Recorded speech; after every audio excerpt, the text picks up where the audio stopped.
This is a case where I would read text 2 first because it says in the question here, how would text 2 respond or interpret text 1? So just makes some more sense to me to have a sense of what text 2 believes before I start looking at text 1.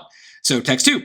Art historian, archaeologist Lisa Trevor has argued that the interpretation of mochi portrait vessels as hyper-realistic portrayals of identifiable people may inadvertently disregard the creativity of the object's creators. Oh my God, that is quite the sentence.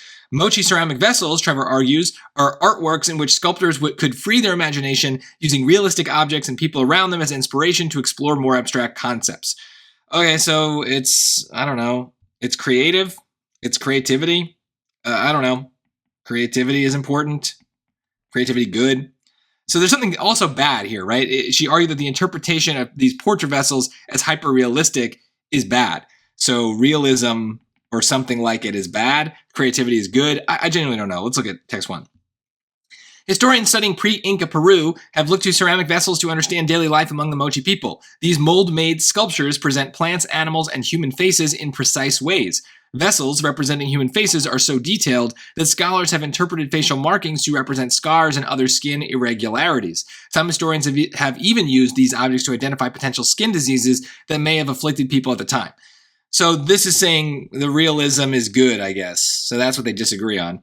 So that's kind of my dumb summary. Is they're going to say something like disagreement. Let's see. A, depictions of human faces are significantly more realistic than depictions of plants and other animals. No, that's not part of it.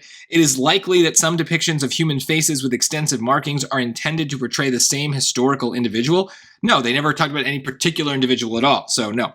C, some vessels may have been damaged during their excavation and thus provide little insight into Mochi culture. Nope, nothing but damage. D, markings on depictions of human faces are not necessarily intended to portray particular details about the physical appearance of individuals.